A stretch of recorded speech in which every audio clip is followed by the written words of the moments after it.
Hello, everyone. Dr. Victoria Skirbo here, speaking to you from the Cedar Transformation Healing Center in Wareham, Massachusetts. It's time for the week ahead, the astrology of January, and I'm going to do the rest of the month. We're going to do from the 15th to the 31st. So let's get started with that.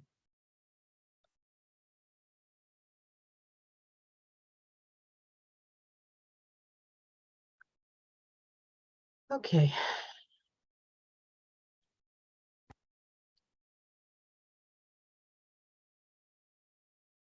Pardon me, I just have to get to the day. Okay, week 3. All right, let's take a look.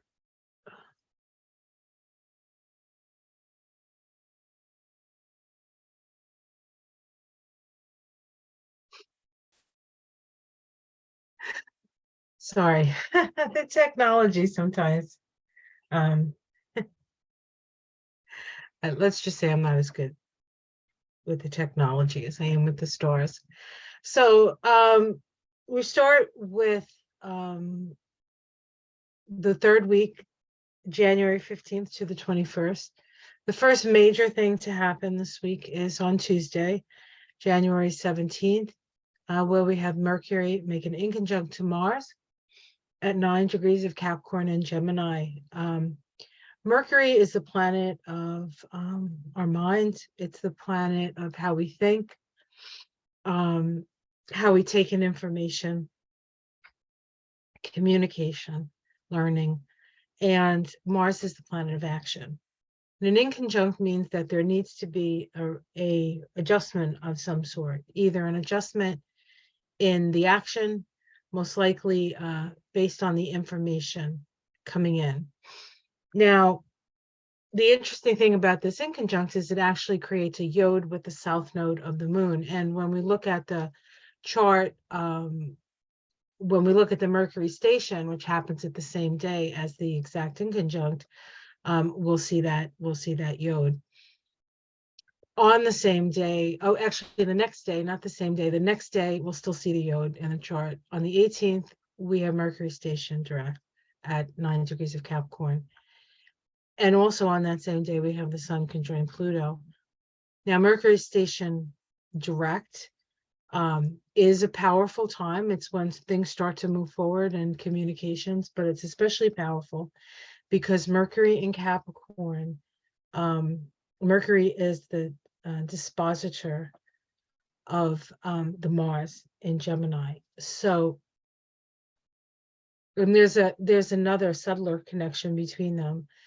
But it's like Mars direct wants to move forward, but the information isn't quite right yet. There still needs to be some sort of shift, again, in either the information itself or in the action that needs to be taken. Now, on the other side of the station, on Friday, so we have the inconjunct on the 18th, we have the station, where is it? No, we have the station on the 18th, sorry. We have the inconjunct on the 17th between Mercury and Mars. We have the station of Mercury. And then on Friday, Mercury, now moving direct, makes the same exact aspect to Mars. And again, there needs to be adjustments. Only this time, the information that's coming in is direct. So there may be some indirect information coming in, maybe through relationships that we don't necessarily know about. And then on the other side of the station, the adjustment, maybe we get to find out about that. I don't exactly know what that means, but it seems like there's something we're just waiting to get, like the final, like, stamp of approval or stamp that everything that can be done has been done kind of idea. All right, and then we also have this week the sun ingressing into Aquarius, right? The sun from the cardinal Earth sign of Capricorn, ruled by Saturn in Aquarius, and we move to the sun moving into Aquarius, which is still ruled by Saturn in Aquarius, but also by Uranus in Taurus. So there's definitely an energy of shifting at this time. It's as if things are starting to move forward. And then next week, which we'll talk about, we have Uranus station direct.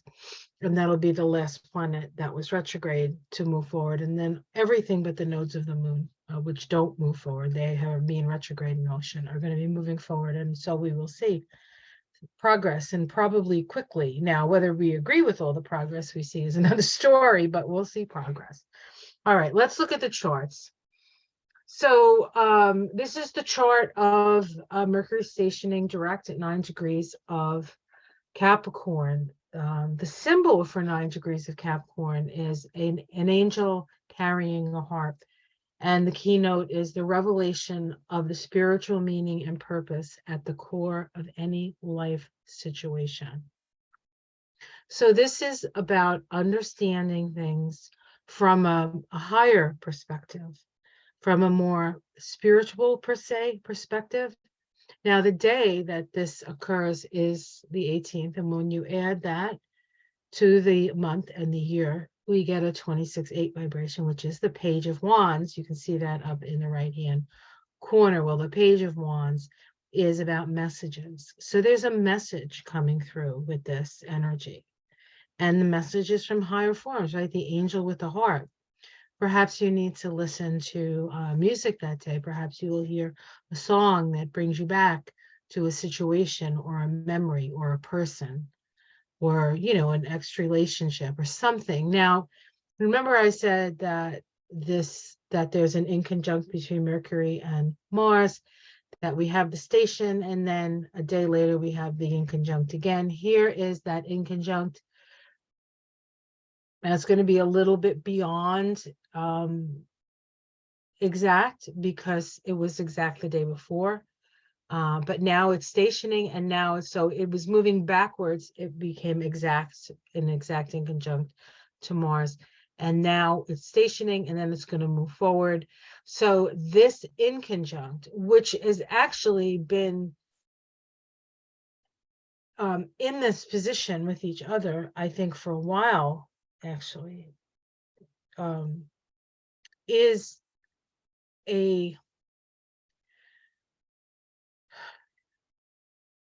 almost like what's the word I'm looking for? Premonition, or a pattern about how we are going to sort of move forward, especially while Mars is still in Gemini. Because then once Mars was out of Gemini, and out of the degrees that it was retrograde, something sort of gets wrapped up. And of course, we have the South Node here in Scorpio. Now, South Node in Scorpio is co-ruled by Mars, the planet that it is inconjunct to, and also Pluto here, Pluto. Scorpio is co-ruled by Mars and Pluto in astrology. So we do have some things from the past. Now this is a chart for Washington, D.C., and this is a ninth house, South Node. The ninth house can be foreign places, and we have it in a sextile to Mercury here, that's stationing, and then the inconjunct of Mars in the fourth house of the homeland. So this Mars in the homeland thing, we just need to be extra cautious, especially because Mars is just starting to move forward, and there's been a lot of frustration while Mars was retrograde, and so some of that frustration can come out in unexpected ways. So we do need to be extra careful at this time. Now, also on the 18th, we have the sun make a conjunction to Pluto. Now, Why is that important? Well, it's the start of the Sun Pluto synodic cycle. Synodic cycle is a cycle from conjunction to conjunction between two planets, and the Sun and Pluto conjunct once a year. When the Sun comes to the degree where Pluto is, the Sun spends a month in a sign. Pluto spends, in the case of Capricorn, I believe it's been 18, 19 years, 2008. 2000, it's been in there since 2008, so I'll let you do the math because I cannot do math in my head. And so these Sun-Pluto cycles are significant because Pluto is the world soul and the Sun is illumination. And each time the Sun makes a conjunction to Pluto, we are sort of bringing light to generally the underworld, right? A dark place. And Pluto is also very deeply psychological. So with the Sun making the conjunction, it's like a beam of light coming in to germinate a seed from the world soul to express itself around issues of power, and in some cases, abuse of power. So things get planted at this time so we can become aware of them. Now, this year is last year was the last year, 2022 was the last year that Pluto was in Capricorn completely, and now in 2023 and then 2024 we're spending a little time with Pluto in Aquarius, and then most of the time in Capricorn, and then 2024 most of the time in Aquarius, a little time in Capricorn, 2025 just in Aquarius. So these next couple of years are transitional years. And Pluto is the planet of transformation, death, and rebirth. And Capricorn is the systems that we have come to understand. Banking systems, large organizations, top down, all that stuff, the big people at the top, and the rest of us at the bottom, like the pyramid, cannot be sustained, of course. And as we move into the Aquarian age, the power structures become more horizontal. So chances are superpowers are not going to be superpowers anymore. We're going to have to learn how to live on this planet with each other in a way that's cooperative, as opposed to warring factions, because that is, we can't survive that. Actually, we can't survive that. So that I think will be a change and a shift in some of the direction we may see, or maybe that's just what I'd like to see. But this is important because this starts a year cycle. So we'll look at the symbol. It happens at 29 degrees of Capricorn, 2 more degrees of Capricorn before we get into Aquarius. And the Sabian symbol is a woman reading tea leaves, which is a great Sabian symbol. The ability to see the signature of hidden meaning in every occurrence, drawing one's attention. The key word here is clairvoyance. So what is the world soul asking us? What's it illuminating? Perhaps our ability to see, utilizing our intuition, using that muscle instead of always the mental muscle, which you can get sort of trapped in. Those mental, once you have if all you can see is what you can see within the structure of things, and you can't see out of that, you need to use a different tool to see what is beyond your mental picture of your life. And a lot of that has to do with your intuition and your feelings and your connection to others and your connection to the planet that you're on, and your connection to your ancestors, right? Saturn, the ruler of Capricorn, is at 25 degrees of Aquarius. A butterfly with the right wing more perfectly formed. The capacity to develop rational and fully conscious aspects of the mind ahead of normal evolution. The key words are transmutation of emotional energies. Transmutation of emotional energies. How do we transmute our feelings into something positive, perhaps? something positive. A lot of times artists will do that. That's what their art is. Their art is their feelings on canvas, or however they choose to express themselves. Doesn't just have to be painting, right? All right, let's continue. Maybe if I can find the continue button. Okay, didn't find it, but there it is. Okay. This is just the Kabbalah of this. It's the same chart. It's the synodic cycle. But I want to just, here's another depiction of the Princess of Wands here. It's the Page of Wands in the Rider-Waite deck. Same card, 26-8. But this really gives you a feeling. This card, I like this card because it really gives you a feeling of the movement of spirit, right? Making us fierce, making us willing to go out there and be inspired. There's a real inspirational quality about this. Inspired to utilize our other talents, our clairvoyance, our clairaudience, our clairsentience, along with our reason, and I just wanted to kind of put this up on the Tree of Life just to kind of see, so you can see that here we have, this is Kether, often associated with Pluto and Neptune. Neptune's in Pisces, Pluto's in Capricorn. This is Hokmah. This is the divine masculine. It's associated with Aquarius. I mean, not Aquarius, Uranus, and of course, Uranus is in Taurus. So I have Taurus there. The black circle, the Sephirot, is Bina. That's the divine feminine. That's Saturn, the constrictor, the structure, right? Saturn in Aquarius. The blue is Hesed. That is Jupiter. That's the Sephirot of Jupiter.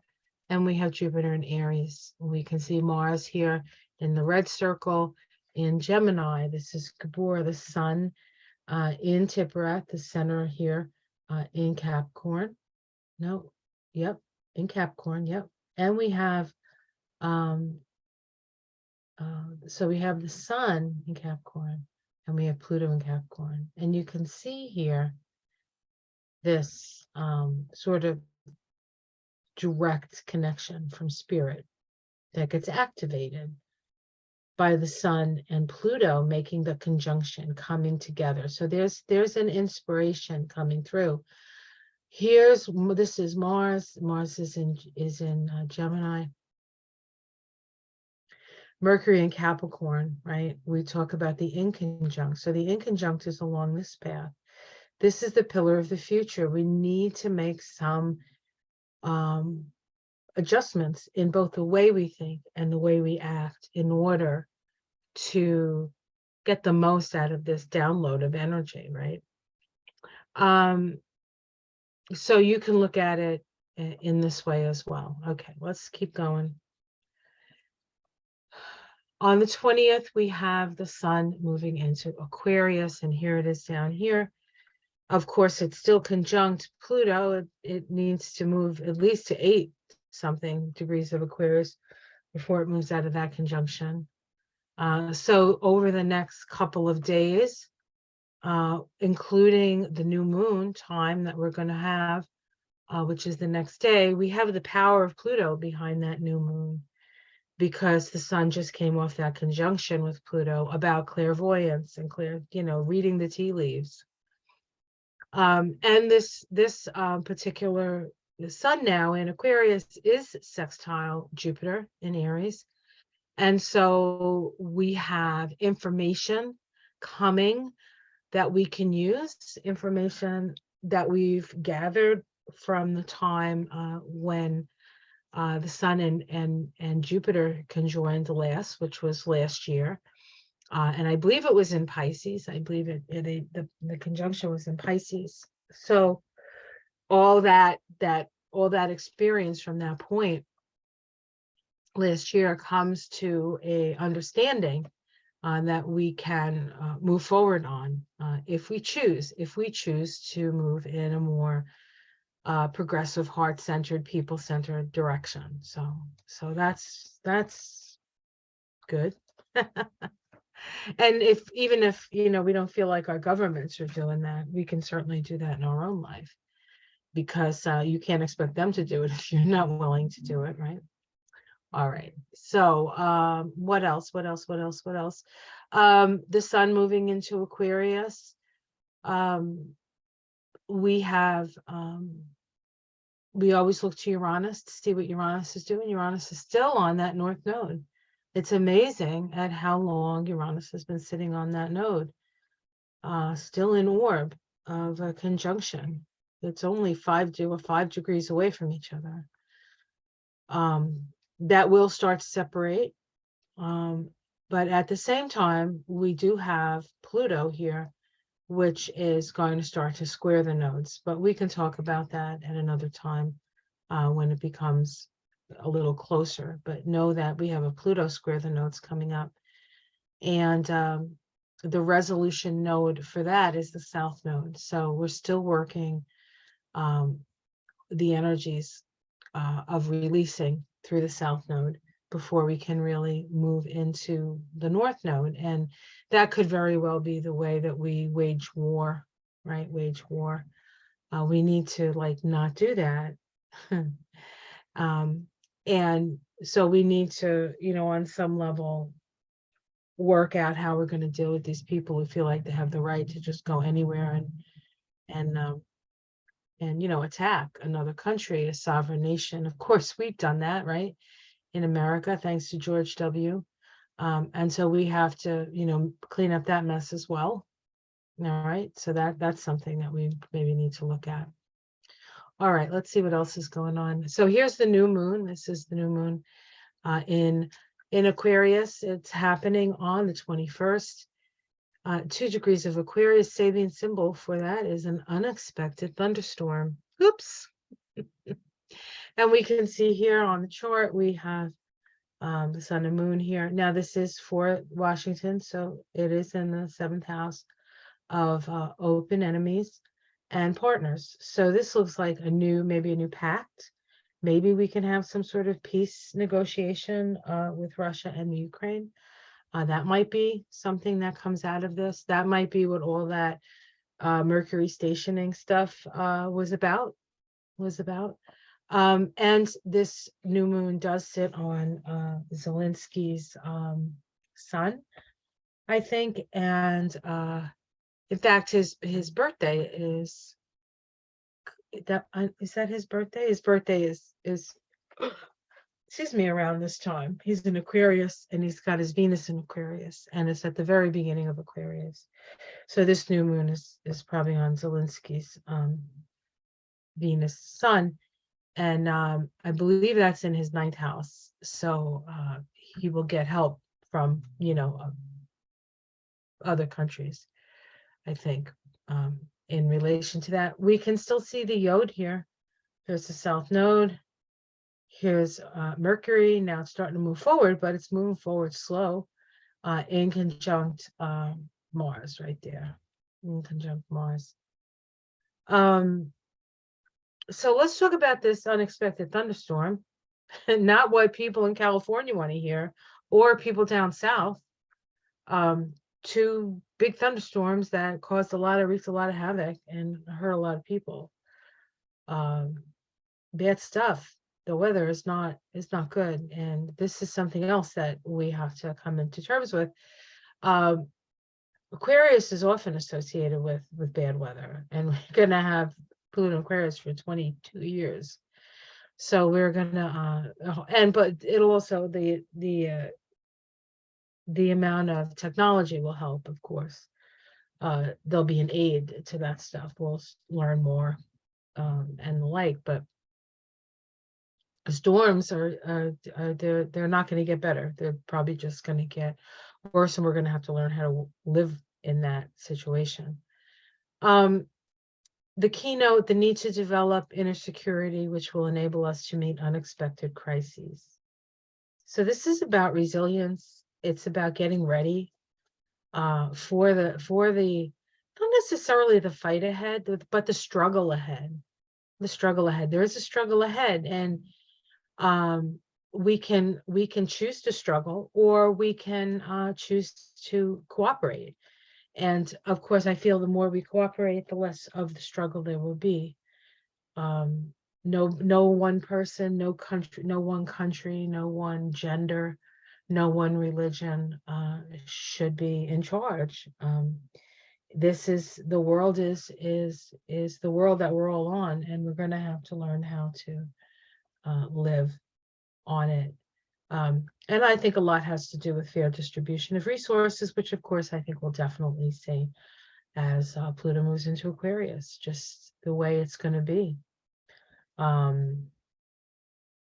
If we want to actually get somewhere or do good, right? Do good. The symbol itself, an unexpected thunderstorm, could give a very positive meaning in an arid environment, but the emphasis on unexpected tends to accent a sudden and dangerous character of the event, such as a thunderstorm in a region of dry hills can cause a devastating flood. This was written, like, I think in the 60s, maybe in the 70s, this book. He's talking about California like 2 days ago. It's amazing. I was amazed by his and the fact that it happened just 2 days ago, and this is the actual, like, symbol. It's amazing. It refers to an event which no one is prepared for, a menace to men's works. So Mother Nature is definitely has something to say about all of this. And I fear we must listen. Or I don't fear, and we must definitely listen. All right, let's go to the next week here. Let me just see here. Maybe I will, you know what? I'm not gonna do the rest of the week. I'm just gonna do this third week. Next week I'll get to the rest of the month, because there's only, like, I think 8 days after that. So 8 or 9 days, yeah. So I think that's all I want to say, because I think I've talked long enough.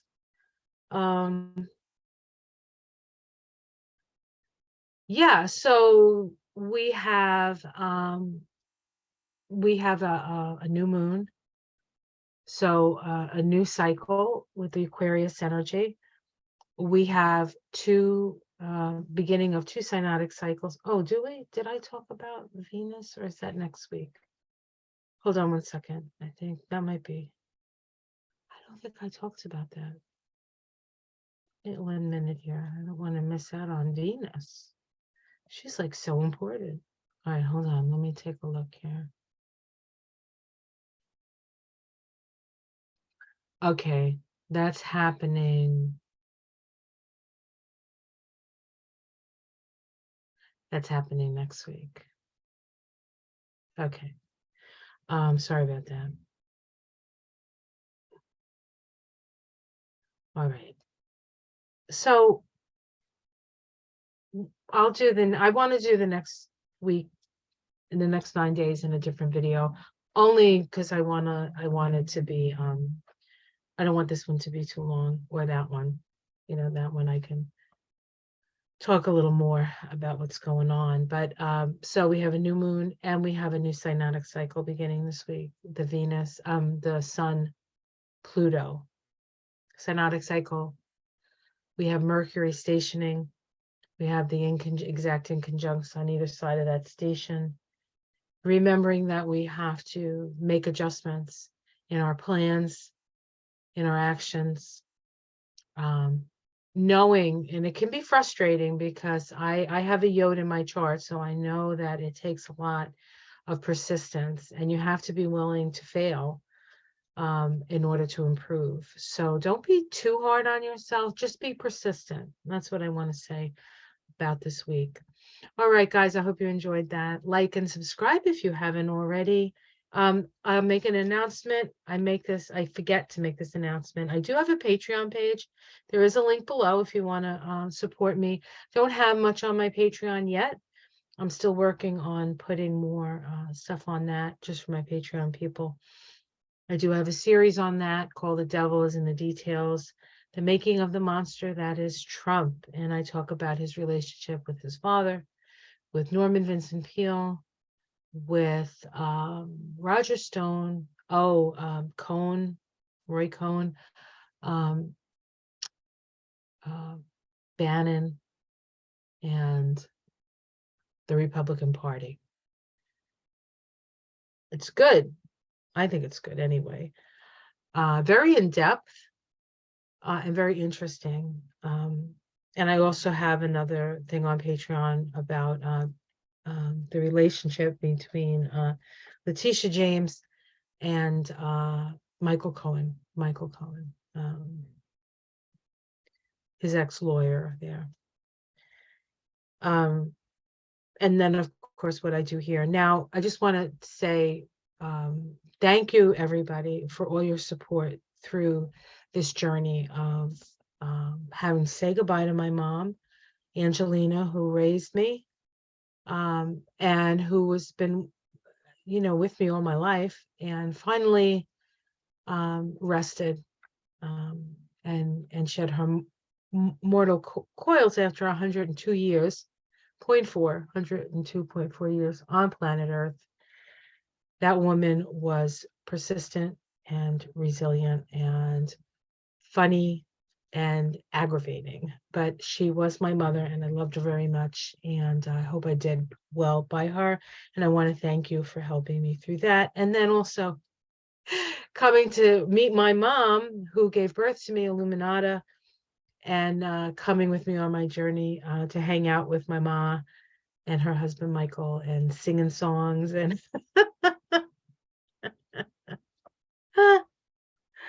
seeing disco balls in the front yard. I just love that. I was going to say something about that, but I stopped myself. But I love them. I love them. She actually sent me home with a disco ball. I have one. Sometimes you see it in the garden, my disco ball in the garden. But that's another story for another day. So that was fun. So thanks for sharing that with me as well. And hopefully we'll have more fun to share, and perhaps a few more if time and energy suffices, me and Marianne from Revealing Light. And then of course Ona with I'm going to have her on Moon Shadow for the new moon in Aquarius, and then I'll be on her moonshine for the full moon. So that's fun. That's been a lot of fun. So that's all I want to say. Thanks everyone, and I love you. Take care. Namaste.